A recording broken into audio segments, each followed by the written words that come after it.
Usage of ഹാവിൻ്റെ ക്ലാസ്സുകൾക്ക് വലിയ സ്വീകാര്യതയാണ് ലഭിച്ചുകൊണ്ടിരിക്കുന്നത്. ഒരുപാട് ആളുകൾ വീഡിയോ കാണുന്നുണ്ട്, അത് ലൈക്ക് ചെയ്യുന്നുണ്ട്, സബ്സ്ക്രൈബ് ചെയ്യുന്നുണ്ട്. അതിനാൽ തന്നെ നമ്മൾ ഹാവിൻ്റെ മറ്റൊരു യൂസേജുമായാണ് ഇന്ന് വന്നിട്ടുള്ളത്. അത് ഡോൺ ഹാവ് എന്നാണ്.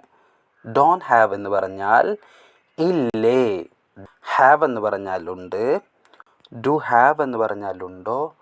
ഡോൺ ഹാവ് എന്ന് പറഞ്ഞാൽ ഇല്ലേ. അതുകൊണ്ട് എങ്ങനെയാണ് സെൻറ്റൻസ് രൂപീകരിക്കുന്നത് എന്ന് നമുക്ക് നോക്കാം. Don you have 2 pens. Don you have 2 pens. നിൻ്റെ അടുത്ത് 2 പേനകളില്ലേ. നമുക്കറിയാം അവൻ്റെ അടുത്തൊരു പേനം കൂടെ ഉണ്ട് എന്നുള്ളത്. നമുക്ക് പേന ആവശ്യമുണ്ട്. അപ്പോൾ നമ്മൾ ചോദിക്കാം ഡോൺ യു ഹാവ് ഇല്ലേ. Don't you have 2 pens. നിൻ്റെ അടുത്ത് 2 പേനകളില്ലേ. Don't you have a car. Don't you have a car. നിനക്കൊരു കാറില്ലേ. Don't you have any ideas.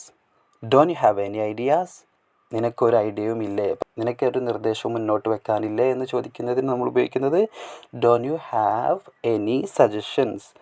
Don't you have siblings. Don you have siblings. നിനക്ക് സഹോദരങ്ങളില്ലേ. നിനക്ക് സഹോദരങ്ങളില്ലേ. അപ്പോൾ നമ്മൾ ഹാവ് എന്ന് പറഞ്ഞാൽ ഉണ്ട്. ഡു യു ഹാവ് എന്ന് പറഞ്ഞാൽ നിൻ്റെ അടുത്തുണ്ടോ. ഡോൺ യു ഹാവ് എന്ന് പറഞ്ഞാൽ നിൻ്റെ അടുത്തില്ലേ. വളരെ സിമ്പിളായതും വളരെ യൂസ്ഫുള്ളുമായിട്ടുള്ള വീഡിയോകൾ നിങ്ങൾക്ക് ലഭിക്കുന്നതിന് ഈ ചാനൽ ഫോളോ ചെയ്യുക, സബ്സ്ക്രൈബ് ചെയ്യുക.